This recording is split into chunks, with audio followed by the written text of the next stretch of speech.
Assalamualaikum warahmatullahi wabarakatuh.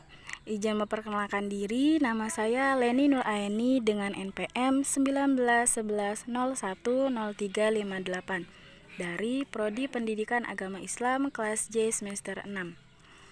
Mahasiswi UIN Raden Intan Lampung.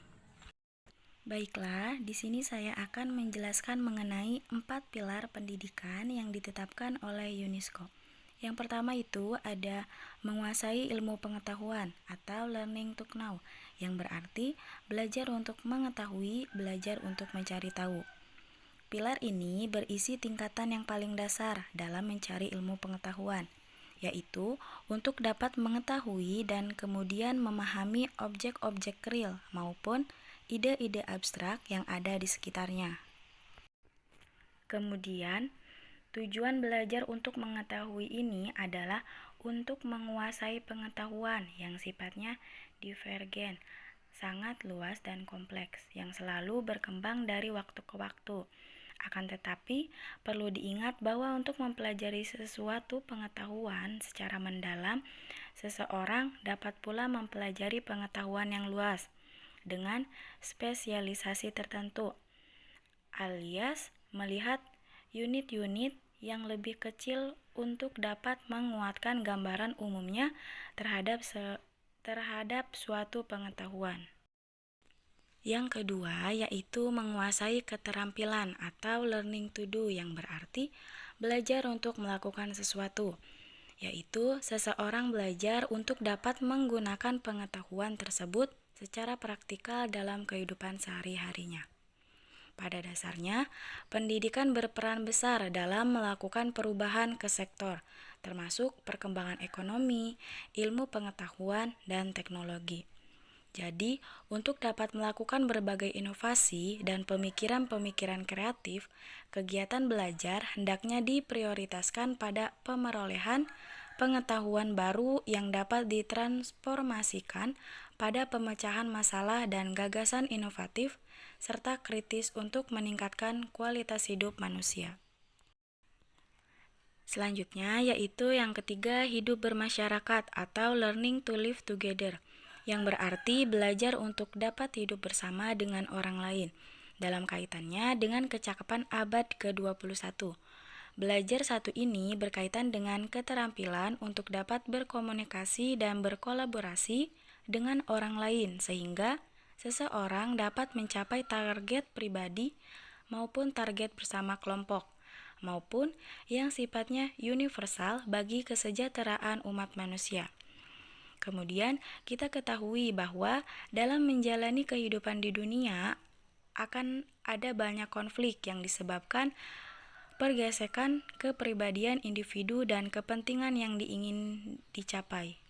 Oleh karenanya, belajar untuk hidup bersama ini penting sehingga setiap individu dapat saling menghargai perbedaan. Dengan demikian, seseorang mampu mengoptimalkan potensi masing-masing sehingga dapat menghasilkan yang terbaik tanpa menjatuhkan maupun merugikan pihak lain.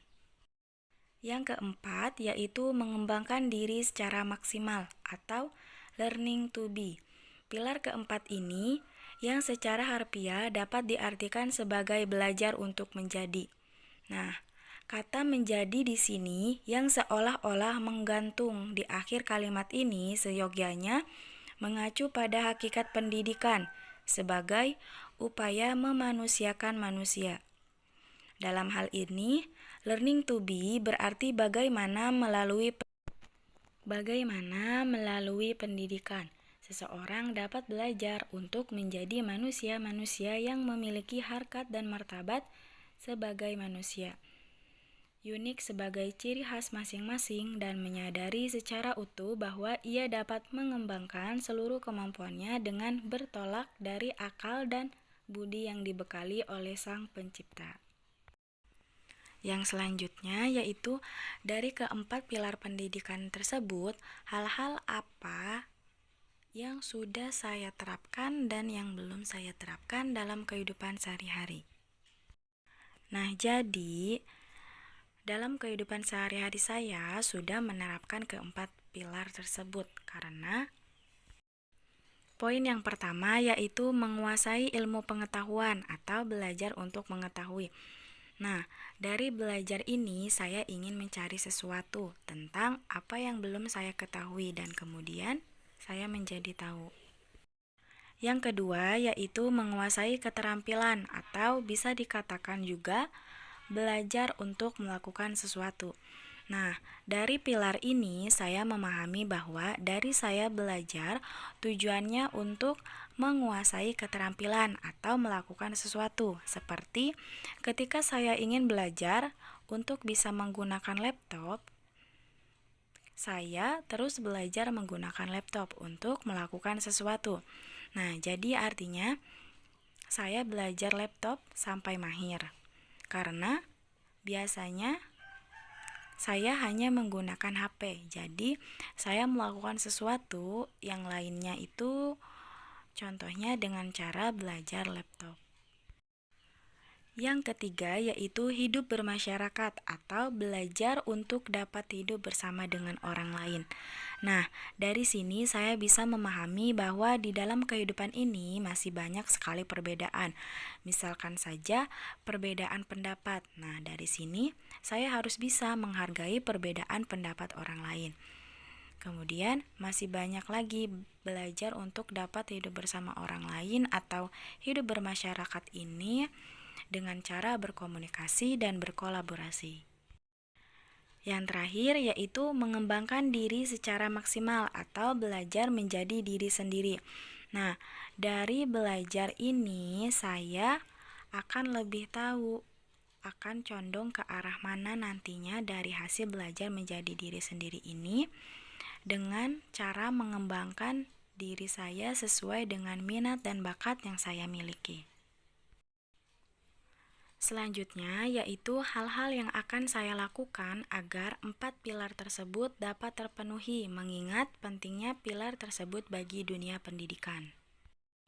Penerapan keempat pilar ini dirasakan sangat penting dalam menghadapi era globalisasi dan era industri 4.0. Perlu pemupukan sikap saling pengertian antara ras, suku, dan agama agar tidak menimbulkan berbagai pertentangan yang bersumber pada hal-hal tersebut. Kemudian, pendidikan yang diterapkan juga harus sesuai dengan kebutuhan masyarakat atau kebutuhan dari daerah tempat dilangsungkan pendidikan, sehingga unsur muatan lokal yang dikembangkan harus sesuai dengan kebutuhan daerah setempat. Nah, untuk menyikapi kecenderungan merosotnya pencapaian hasil pendidikan selama ini, langkah antisipatif yang perlu ditempuh ialah mengupayakan peningkatan partisipasi masyarakat terhadap dunia pendidikan, peningkatan kualitas dan relevansi pendidikan, serta perbaikan manajemen di setiap jenjang, jalur, dan jenis pendidikan.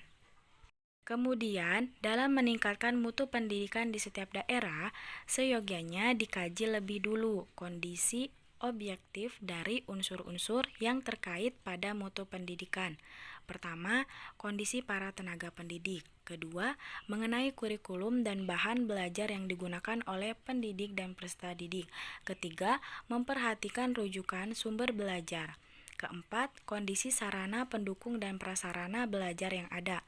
Kelima, mengenai kondisi iklim belajar yang ada di setiap daerah. Kemudian, mutu pendidikan dapat juga ditingkatkan dengan melakukan serangkaian pembenahan terhadap segala persoalan yang dihadapi.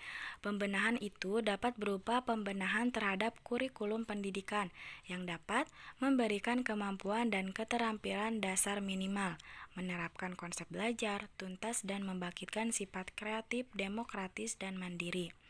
Perlu identitas unsur-unsur yang ada di daerah yang dapat dimanfaatkan untuk memfasilitasi proses peningkatan mutu pendidikan. Selain pemerintah daerah, misalnya kelompok pakar, paguyuban mahasiswa, LSM daerah, perguruan tinggi, dan sanggar belajar.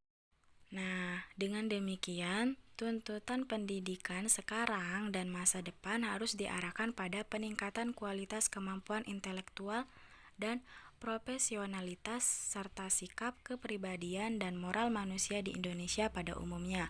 Dengan kemampuan dan sikap manusia Indonesia yang demikian, diharapkan dapat mendudukan diri secara bermartabat di masyarakat dunia dan di era globalisasi ini, yang hampir semua sektor tergantikan oleh teknologi mesin.